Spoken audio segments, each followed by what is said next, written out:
you find religion? You should start. I don't care. Read the Bible. I did find religion. Yeah, you gonna tell me if there were snakes 700 feet long slithering all over the world? F it. Fine. It's real. Oh my God. Don't even. I don't even want to feel. Honestly, I'm too tired to be this depressed. I'm sitting in a car dealership. Brush the skin. I was like, I want to die when I think about it. Like, Oh my God. I want to do that to women and not even when they're being mean to me. I want to do that when they're being nice to me at work. That's where I'm at mentally. The thing I was saying with the subliminal advertising, I think that people do push back after a point. Like people are not such completely fluoridated, subjugated that they'll just never revolt no matter how bad things get. There is a point where they're not going to get away with every amoral tactic that the human mind can imagine, you know what I mean? I'm sure it'll be terrible, but I think that dream advertising is probably unethical, and I think a lot of people would have a public pushback against that.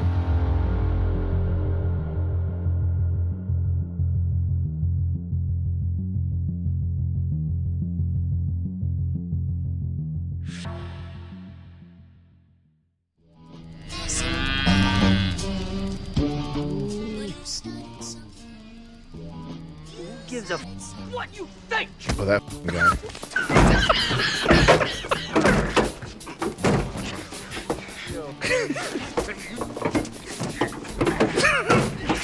Luther, are you angry with me? So look, can we just leave that right there for the rest of the show? That's the best of all time. Is that the best manhandling of anybody you've ever seen? Oh, I love like his hands on his face. Like it's so disrespectful of like a fight. He's like just rubbing his watch in the guy's like like That's crazy. so awesome. Rubbing his watch. Like remember when we were shooting the show and I pushed that kid's head in the window in the bully sketch? Oh, and he yeah. cried. Oh. He went to the like police. Did he actually cry? Yeah, I remember I got talked to by Adult Swim, and I was like, dude, my thing was to push your head into the window. I pushed his head into the window kind of hard, but not like that hard. You didn't push him that hard. I didn't push him that hard. And he was like, no, it's cool. I was like, well, then why did you go to the producers and tell them I was like beating you up? Mm-hmm. This is like a big kid too. He was like your size. And by kid, you mean like he's like 26? He was like 22 or 24 or something like that. Yeah, it wasn't a kid. Those guys were such fats. The extras. Yeah. I remember them talking and like I just remember one of those kids. They were talking to each other and they were like, yeah, I mean, if you paid me $500, I'd do something gay. And then like the rest of them were all like agreeing. They were like, yeah, hell yeah. Yeah, dude, I'm sucking dick right now in front of all you guys for $50 for free. We should have been like, all right, 500, that guy right here. And then just leave. All right, dude, here's $500. Okay, this is going to be out of my own money. This guy right here, and you guys can split the 500. How's that? It's a check. There's a check. Don't cash this till Thursday. All right. As soon as you put that in there, I leave. It's unbelievable. No, extras are the worst. Losers. You remember that guy? What was the thing that we were told about the guy that filled the 747s with locks? What was that from? It was the guy that works for the for like philanthropic society or something like that. Like it was like a credible rich guy. Yes, from Providence. A credible rich old guy was telling you that there was some sort of like government scheme where they were reimbursed for like amount of supplies that they sent to Africa. It was per pound, and so they figured out the best way to do it would be to send cargo planes full of padlocks. They were sending cargo planes full of padlocks to Africa and getting reimbursed per pound. Like 3 to 1. Like you're buying it for like 12 a piece for. The government's like this. It's a good, put her there. And we're going to get you that check for $1 million for helping out the Africans. You got to help those little sweaty fly-covered bastards out. Yeah, the locks guy. That guy was something else. Have you seen this Johnny Depp trial? I've seen clips. Everybody's obviously on Johnny Depp's side, and he's, that chick is obviously a miserable. She should be torn up. It's just such a I'm so happy that's happening because you know how many times remember Mel Gibson's gaslighting Russian wife? Yeah, that was crazy. You ever have situations with that where you can tell the girls started recording? You're not doing any dirt. So this wouldn't have happened to you recently. You can tell from the tone of their voice that they had just hit record. What the f*** are you talking about? F*** you, mother. And then like 15 seconds later, they're like, "But Sam, why would you say that to me?" That type of. Yeah. Oh, you're recording now. Or did you hit record on your phone? I'll be nice too. Well, why would you do that to me, honey? Well, I've been spending $23,000 a month on you. What? What's your rebuttal to that? Uh-oh. Here comes the hard. How come you haven't given me any money, but I've given you $23,000 a month for 10 months? Why? No. Why am I giving her $23,000? Just like you're like, just so like when the jury hears it, no matter what, you're like, wow, $23,000 a month. That's a lot of money. What was you? Yeah. Remember when we first met and you were like sticking chopsticks up your ass on camera when I wasn't even with you and sending me pictures of it, and now you don't even want to make out? Remember, like you told me you had sex with 75 guys, and then as soon as we started hooking up, we had sex once a month? What the hell? You told me you let an 80-year-old man eat you out for A hamburger. in exchange for A meal. Cheesecake Factory. And now you're being weird. Man, poor John. I can't. Well, that's a good thing. I mean, it's a good thing this woman is getting her comeuppance. One of the biggest secrets of all time, Oh. hidden in plain sight, right in front of our eyes. A cavity magnetron is a high-powered vacuum tube that generates microwaves using the interaction of a stream of ions with a magnetic field running the cavity resonator. A magnetron operates through a hollowed, symmetrical vacuum.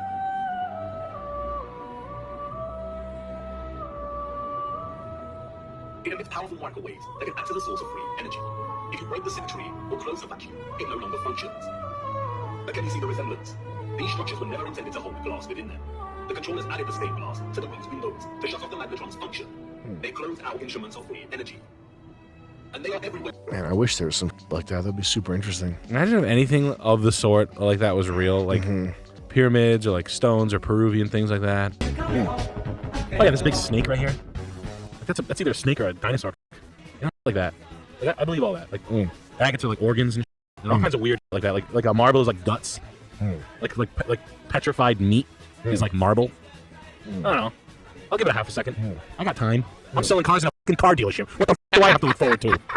Yeah, you gonna tell me if there were snakes fucking 700 feet long slithering all over the world? It. Fine! It's real! I'm sitting in a car dealership! These rocks have sebum. I have nothing better to believe in than this. You should find religion. You should start. I don't care. Read the Bible. I did find religion. It's called Snakes Are Real, and church windows were microwaves that were powering the world, and they put stained glass in them in 1941. When some ass Vermont guy was like, you know what would look beautiful? If you filled the gaps with beautiful stained glass. And we used the power of recycling and children, but mainly recycling, to put maybe a pasture scene in the inside the big empty voids of the 17th century churches. In the magnetron. The magnetron. Yeah. Instead of sucking the energy out of people or reconstituting it, through the air or ionic waves, let's put a beautiful stained glass window in. Mm-hmm. I'm a hippie from Vermont. This is before states were involved. Did you like Norm Mcdonald? I liked him a lot. Do you Yeah. believe he's dead? Yeah, they probably killed him. You think they killed him? No, he had like a 10-year-long battle with cancer, didn't he? Yeah. I wouldn't be surprised if they gave him cancer, though. No. Sure. Yeah, give them a needle that reacts to what their body chemistry Actually, is. yeah, they definitely can give people cancer. Sure. Of course they can. Some way. There's got to be a way. I feel like they would just like put like a serum that activates something in like a little chemical reaction. Like dip your cigarette in it or something. Mm-hmm. And then just like put it back in your box and like, yeah, we'll just keep doing them that to them. Well, the Russians did it with some like polonium or some nuclear element. They would, you'd go sit in and your chair would be laced with polonium. And you'd have cancer 2 months later. But I'm sure the CIA's got something more sophisticated. Cancer solve. Yeah. Put her there. It's got like it's a buzzer, a hand buzzer. A hand buzzer, like with a greasy glove. Yeah. The guy's like, hello, my aim is Avid Ook. from the Treasury. Nice to meet Norm Mcdonald. I loved you in Dirty Work. All-time classic. They just send him in as 2 CIA like agents in like the kitchen of a restaurant, like peeking through the window at like the robot they send out to shake Norm Mcdonald's hand. Yeah. With like a grease-covered hand buzzer, polonium gun. Make him move more natural, Frank. He's like, that would be so funny. It's just like glitching out. You know that the lethal stuff is on the hand. So there's these two guys operating a drone in like a banquet of people, right? He's just going by like kids and be like, like smearing the cancer grease all over everyone. Like, he's giving like 38 people full blown like cancer. Fucking the hair's falling out by the end of the ceremony. That's a good one too. I like that. That's like you have to operate a super funny. It's so funny. Collateral damage from not being able to operate like an animatronic robot. And it's just got like a very simple like remote control car, left, right, up, down. It should have like 70 controls on it. It has like 4, and they're really bonehead. Like the two guys are like ski school. Mm-hmm. Scooter, you it up. I loved you in dirty work. He's talking to a plan. Are you here talking about the dreams? No, it's the dream billboards. It's a thing that's happening right now. They're trying to get you to dream about products. Mm-hmm. Like right now. Mm-hmm. Dream about Perfect Guy Life podcast. Mm-hmm. See if that works. We'll give it a whirl. Yeah. Let me know if you were dreaming about it. Because I dream about it all the time. Now, is that backed up? Is that substantiated? Are they doing dream advertising yet? They're figuring out a way to do it. We're working on it, Sam. That'd be crazy. It's just like, how crazy is the world going to get? People just not know? Well, it's, no, I mean, they've been, people have been researching. I mean, I was just reading David Ogilvy's book from probably the mid-'70s or something, and he was talking about subliminal advertising. So they've been trying to subliminally advertise since those two concepts existed at the same time. Ad agencies, pay hypnotists and things like that to try to figure things out. But to some extent, there is a point where people push back. I think is it an allegory of the frog in the boiling pot and how you have to boil the water slowly to. It's also true that people do push back after a point. Like people are not such completely fluoridated, subjugated that they'll just never revolt no matter how bad things get. So there is a point where with advertising they're not going to get away with every amoral advertising tactic that the human mind can imagine. You know what I mean? I'm sure it'll be terrible. But it won't be. I think that dream advertising is probably unethical, and I think a lot of people would have a public pushback against that. If they say I think I heard him say 60 companies are on board. Well, anyway, obviously they are. It's just so funny how you can say shit like that in the boardroom. Mm-hmm. Like, what's that? So you're telling me I drown the dog, I get more sales? Mm-hmm. Sign me up. Yeah. Like, without even thinking about ooh, I don't know if I want to put my name on that list. Yeah, for sure. Like, oh man, I'd love to have people thinking about my toilet paper when they're sleeping. Mm-hmm. You betcha. Like as if sales were that bad already on these 60 companies where they were like, oh, then we'll really get them. Mm-hmm. As if the parent company didn't own the competing brands of toilet paper, so it doesn't even matter in the end. They're making what are you competing for? Yeah, you guys are fine. You don't need to that'll really hammer them. We'll make the government make them buy it. Yeah. Like your next the top 5 competitors are owned by the same parent company. Anyway, you asshole, you dumb piece of shit. Like who's the guy who signed the paper? Because he's the dumbest mother. Get him in here. That's the guy I want to talk to. Mm-hmm. Whoever's name is on those 60 companies, Chad, you'll know them. Find them. Mm-hmm. I'm talking right at you, Chad Kulchin. Those companies. Let's find out the people who are like, yes, I need that. That's like giving Mike Tyson a gun in 1991 to fight in boxing matches. Give him a gun. He doesn't need one. Give him one anyway. Here's what we're going to do. We're going to clone him. We're going to make him fight 2 of them. Like, for what? Yeah. You're a Fortune 100 company. You're making every dollar you want. Like, you're already got the needle jammed. Mm-hmm. And you want more in this, cheat code way. Mm-hmm. You know what I mean? Yeah, it's insane. Yeah, we'll get them while they're sleeping. Enough is enough. Mm-hmm. Now I'm going to shoot.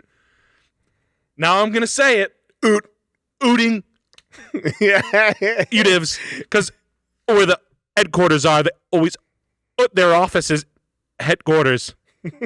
Everybody, most says get out at 1:00 in the parking lot. I'd in the parking lot.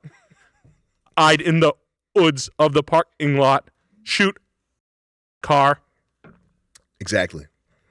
Sorry, had to do it. I think the dream advertising is too much, but I don't think it would fly with the. I don't think it would fly with people.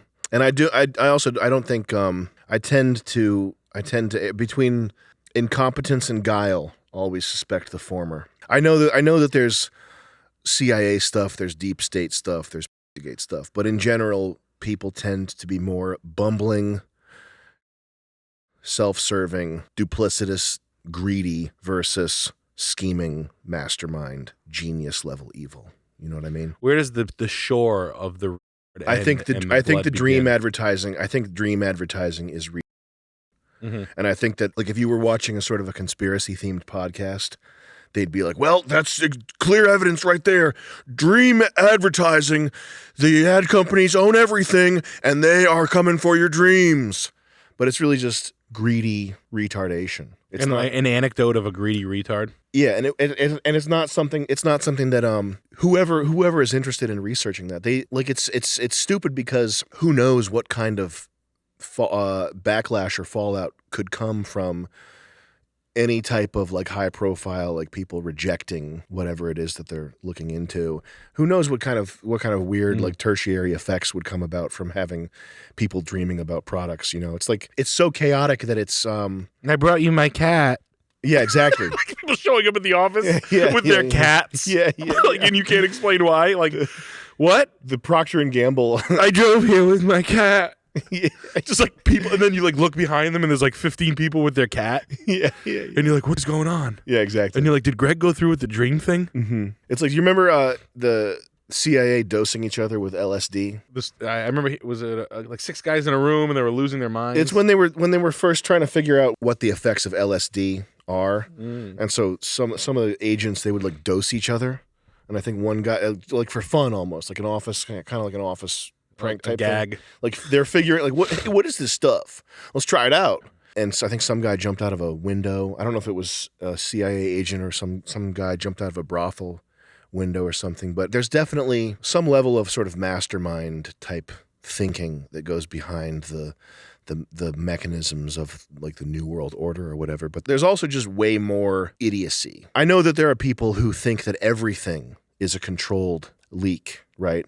Like they came out with this. Oh, Elon bought Twitter, but it's actually this, and it's because they wanted him to, and they wanted this. Like every thread is something that they wanted to happen. That's just not possible. Like anybody who's tried to do anything, selling cars, building houses, producing video, even running a podcast, it's not possible to be in control of every loose end. It just doesn't work that way. Yeah. For people who are like really, really good at something, to still have 60% of the picture be these unmanageable loose ends that you have to tie up or turn into a happy accident, make it seem like you were trying to do that, or convince people to ignore or whatever, right? Like on your best day, like 35% of what you're doing is like turning kind of weird, and like you have to like fix it tomorrow. You know what I mean? So it's just not the case that all of world events, like Hunter Biden's pictures being leaked with his teeth caps off and have his little like shark fangs. Yeah. And he's like smoking crack. Like, no, that's not. There's not like a cloaked general with like a Freemason kilt on. No, you know? It happened because he's the privileged drug addict, son of a politician, son of somebody whose main asset is like a good smile. Like Joe Biden's like main asset is that he's got like visual charisma when he was not senile and not tonally deranged. I mean, everybody's got one. What's that? You know, Jimmy Carter had Billy Carter. Oh, the Crazy Relatives? Yeah. Jeb Bush had George Bush. That's a Greg Giraldo joke. I love Greg Giraldo. He's the best. Yeah. Anyway. Bill Clinton had his brother, Roger Clinton. They all got one. Like Roger Clinton's like a maniac. Anyway, it doesn't matter. But yes, that proves to your point. So the point is just the subliminal, people who fuck around with subliminal advertising and dream advertising, it's probably not part of some like crazy master plan. It's probably just some idiot. It's an Indian guy, I bet. An Indian guy is like, we can maximize productivity. We'll leave no stone unturned. We must explore every avenue to make our revenue or whatever. You know, like Venue. See what I did? Venue. That is my son's name. Venue. Venue. But he's pronounced Venue. Eat pun. Fun. Food building burnings. You've been following this? Yes. The burnings of the food infrastructure. What is that all about? They're, I like my. Today's episode of Love what the this guy. fuck is actually going on. this is where I get my info. Anybody else find it coincidental that 18 U.S. processing food hot. plant facilities have burned down in Like- the past 6 months? And that Azure's headquarters burned down yesterday? I'm guessing y'all wondering, for the past 6 months, the news has just been saying food shortages, food shortages, food shortages. That is weird though, right? Very. How often are these types of fires? Is this out of the ordinary? That's my question as a Redditor who's ready to upvote this topic but doesn't know for sure if statistically it's erroneous or not. Yeah, because if it's an outlier. in a food processing facility, it's always just fire eaters in the paper machine. Mm-hmm. That's just the way it works. That's what they do. They light them, they get hot, Yep. and they let it go long. Yep. And they don't care if the roof burns off. Because it's supposed to be contained, but every now and then someone opens the door. Well, I think if you're processing food, isn't there going to be like dust, dry 7 in a month, though. warehouses? How common are they though? Was it 7 in a month? I think the last time they checked, the FDA said there hasn't been a fire ever in history, recorded history, and now there's 9 in 1 month. These are the first fires. First 9. They started out with a bang. There's 9 in a row. And they said it was all because of this one kind of food processing sticker that came from the FDA. It was a very flammable sticker that they had to put on their foods. It's because of this new flame corn. They all had to put the flame corn in. It's because of the fiery, flaming hot Cheetos. That they were like, the Hispanic people love the flaming hot Cheetos. So what we're going to do, we're going to give them affordable food. Tahini. Yeah, it's because they started putting tahini Not because on you everything. guys started eating so much tahini. It's because they started putting tahini on everything that we're now finding ourselves in this conundrum. Well, I guess food's going to be more expensive soon. Oh, well. Oh, well. I guess it's going to cost 10 times what it used to cost and not just 3 times what it used to cost. How's your grocery bills been? Oh, expensive. Aren't they going crazy? Oh, yeah. I love it. I love expensive groceries. Isn't it 3? Is it 3 times what it used to be? I think everything is pretty much, everything is. Yeah. Just banging you. They're really banging. They're banging the house. They're banging the walls down. Everything is just like Aziz Ansari, who I don't like. He did say something funny though. He's like, basically everybody at the work was like, "You better pay me more money," and they were like, "No," and they're like, "Pay me more money or I'll leave," and they were like, "Fine, leave." So they did, and now everything's just a little bit shittier. He's like, even this venue tonight, this comedy venue, there's just less people than there were here last year, and the people who are here now kind of not that good. And I'm like, or even, I don't know, whatever. That's funny. But it's funny. It was a good point, and it's true.